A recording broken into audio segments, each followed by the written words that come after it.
Unless you are literally classified as a white man under the census, a white man is not to blame for the problems that you have within your life. Simple as that. It's not a system of white supremacy. It's not the white supremacist himself. It's not even the real life the K's and the K's. At this very moment in your life, I guarantee you that the problems in your life, just as the problems in my life, are created by one individual. One person is responsible for a majority of the problems that are going on and the ones that have the greatest impact on the outcomes that you get and that I get. Now, you can look at me and say I'm the problem because I'm obviously an agent of white supremacy, right? Because I don't stand for the foolishness, because I don't subscribe myself to the Democratic plantation, I am obviously the issue. It's obviously me and those who think like me. In reality, we do not choose what you eat and what you choose not to eat. We don't choose whether or not you got up on time in order to get to the job or in order to get to the gym. We don't choose who you lay up with at night or in the daytime on a damn park bench, right? We didn't make that decision. You did. You are making every single consequential decision in your life. You are the one choosing the habits that you're going to feed and the ones that you're going to starve. When I found myself at 19 years old, an addict, selling the dope and on the dope, I had nobody else to blame around me. Not even my homeboys who were pushing it on me. My homeboys who wanted me to perpetuate the same toxic behavior so I could fit in with them. I had nobody else to blame. It wasn't my mama, my daddy. Oh, but the trauma in my life, all that I went through. Nobody listened to me. I was unseen and unheard. Okay, but I was still a grown man making grown decisions that were leading to a dysfunctional existence. Period. And the reason I go so hard about this is because I understand what our actual potential is. I understand what we can become. I've seen my own life transform within the last 9 to 10 years. From literally being destitute, from being a dude who basically was written off by everybody around him. This kid is cooked. He's done. If he keeps moving this way, there's only one outcome.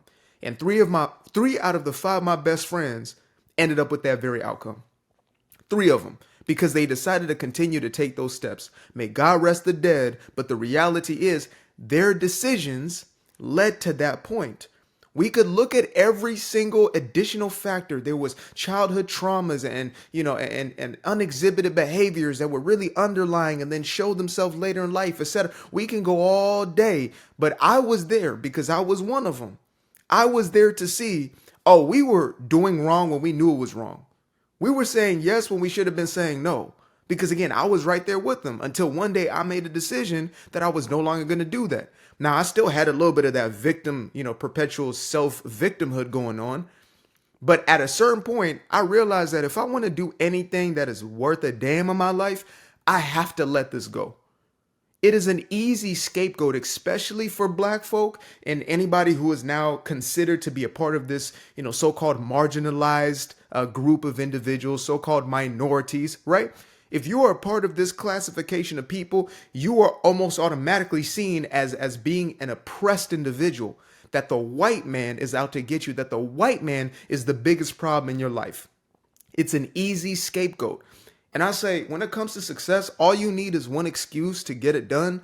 But on the other side, all you need is one excuse to not do a damn thing, right? It's easy not to get up and to film this video and to tap in with y'all in the way that I do on a consistent basis every single day. It's easy not to make that decision. It's easy not to get up and get to work and do what's necessary in order to stack up. It's easy not to do the things necessary in your relationship to cultivate that healthy, functional, stable relationship. It's easy not to do those things. It's easy to blame your spouse. It's easy to blame your mama, your daddy. It's easy to blame your surroundings, as opposed to separating yourself from those elements that may be adding to that dysfunction, that may be adding to that toxicity, adding to the way in which you're thinking. That's the biggest issue I see with those who are still stuck on that Democratic plantation, is that they are fixated on keeping the relationships with these individuals, knowing that this thing is toxic and knowing that it is limiting, knowing that it is a plantation. It is the captive space of a slave, right? That their mind is occupied by victimhood, self-perpetuated victimhood. And yet you, as a person who knows what's going on, you still want to be liked. You want to be affirmed. You don't want to hurt nobody's damn feelings. You want to make sure that these people know that you care about them. You're really a people pleaser. You're really a codependent. And so you will attach yourself to these individuals who may be narcissistic or may just be lost instead of moving forward with your life. I realized at a certain point, the best thing that I could do for my homeboys was to simply move on with my life. I could not connect myself to them in any significant way if I was going to change and at least be an inspiration. At the very least, that's all I could be for somebody. When I was at a funeral, one of my homeboys, my closest homeboys, my road dog, my 10-year, last year, I talked to one of my other boys, one of the five, right? There was like five of us was the main group. We call ourselves the Youngin' Gang.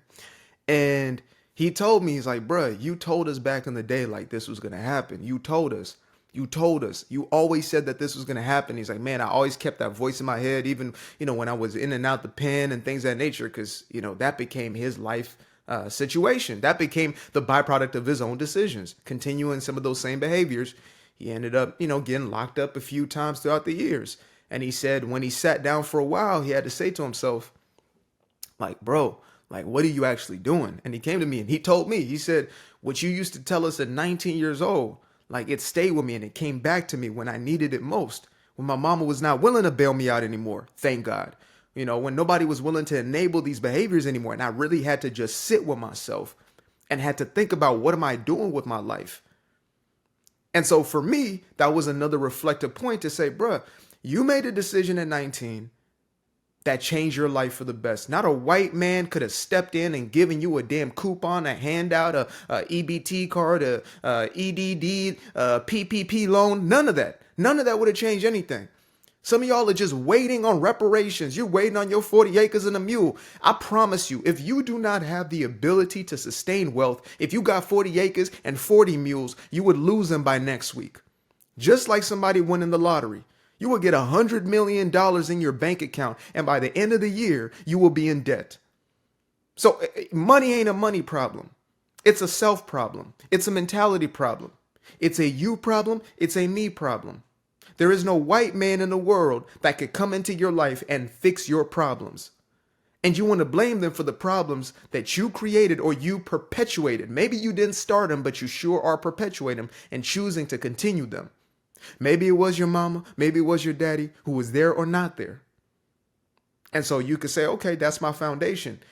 But after that, having the knowledge that this is the case, I chose to still do the easy thing, which is to continue the dysfunctional behavior. And that's all I ever get to.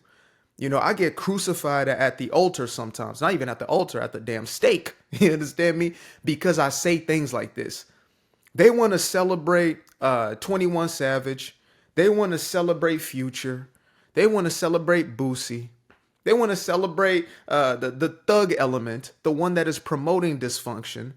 And then they want to look at individuals like myself and a multitude of other so-called black conservatives or Republicans or whatever it may be, those who do not subscribe to that Democratic plantation, even independents, those who don't subscribe to any political affiliation. They want to look at us as the issue.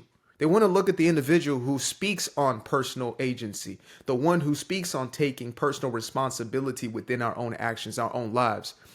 Pull yourself up by the bootstraps is a compliment. It means you have the ability to do something. It means you're competent and able and capable and that you can develop the ability to do so. The insult is somebody saying, I got to do something for you. You're so broke down. You're so raggedy. You're black. If somebody came up to me and they're like, you know what? I think I need to give you a handout in order for you to make it. I would take offense to that. At this point in my life, I would take offense. Now, if they want to give a donation or whatever it is because, they love the work that I'm putting out, please, gladly. Thank you very much. And shout out to everybody who's been, buying me a coffee. There's a new app called Buy Me a Coffee. You can leave a donation. So shout out to everybody who's been doing that, Cash Apping, leaving money on YouTube. Thank you very, very much. I really appreciate that. But I appreciate that most because it's coming as a byproduct of the value that I am creating for you. The fact that I'm showing up for you and speaking truth to power and being a voice for you. That's the exchange. It's not because you feel sorry for me. I wouldn't want you to feel sorry for me. I got to go out there and get it myself. I feel more like an autonomous human being, more like a man when I'm going out there and doing for self. You understand me? And we have this concept, this belief, and maybe it's because of the hyper femininity or feminizing of men and things of that nature, but there's this belief that, to have somebody taking care of you, handouts, etc., feels good. I believe a lot of women don't even have that feeling. You want to be a contributor to a situation. Maybe it's not monetary, but it's in a multitude and a host of other different ways. You want to contribute to a situation. So when you feel like you just getting a handout for a handout's sake, only a person who is genuinely has a very, very low self-esteem, I'll put it that way, has a low sense of self-worth. They have a low self-concept. They don't see themselves as very valuable, will allow themselves to go through one generation, two generations of welfare, of handouts, of having people, just continue to coddle them throughout life, as opposed to them getting on their own 2 feet and pulling themselves up by the bootstrap. Stop blaming white supremacy. Stop blaming. I don't give a damn if the K, and the K was still rampant in these streets. And they're not, right? I know we want to create all these fictitious stories so we can, have excuses and reasons to go out and march and not work. But the fact is, even if that was the case, because when it was the case, there were folks who looked just like us, just like me, who were making things happen en masse. And there was no excuses being made. All they could think about was just building something. Finally, we're free. Finally, we're off these democratic plantations. Literally, we are free to do something different with our lives. And they took advantage of that. And now we live in the golden age of everything, of information, of money, of the fact that I can turn this camera on, use my gifting in order to be able to make a living is wild. That's unfathomable for people who came before us. And yet there are people who have this exact same resource who are complaining every day. Oh man, if only, oh man, the black man can't get ahead. Oh, and it breaks my heart because it's a lot of these older dudes. It's crazy, folks. It's crazy. It blows my mind, the demographics that I see, who it is that is complaining. Like when I get messages that are, oh, you a sellout. Oh, who's paying you? Oh, when did you drop out of when did you drop out of school? Because obviously you ain't got no education.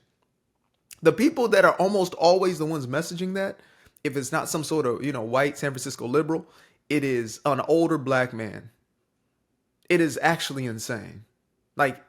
Mentally unstable. When I'm looking at these dudes whoa, aren't you embarrassed? Aren't you ashamed? Being that whole grown individual and you still haven't learned that you're responsible for your life? That is crazy. I'm half some of these dudes' age and I'm looking at them oh, this is actually sad. I take lessons though. I take notes. I love seeing people who are everything that I don't want to be.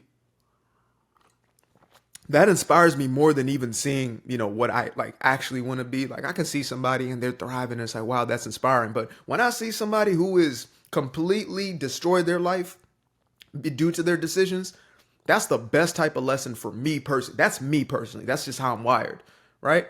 When I see people stumbling out of bars or whatever it is, and I'm knowing that I'm on my grind and I'm doing my thing and I'm building a life with purpose, that motivates me. It inspires me. It uplifts me. You understand? So when I see these raggedy, scraggly, grown men, oh, well, the white man's is the reason why I'm in the place that I am. I don't know why I turned into MLK real quick. MLK would not stand for that. I know he would. And he's not going, he's not going to live on his knees. He's going to live on his feet and he's going to walk and he's going to do the damn thing and get it done and talk to the people necessary until it is done. And that's what we need to do. We need to carry forward. Whatever that looks like, it's not the same for everybody. Everybody wants to be a YouTuber and this. I never set out to be this. I never set out to be famous, to be a YouTuber. I just said, look, I want to do whatever is the most resonant, whatever I'm best at. God, let my gift move. Let my purpose be shown. Let that move forward. And it just started to show itself. When I put out content like this, it resonates the most. And it happens to be the thing that I do with the most ease, the very best. As what's his name?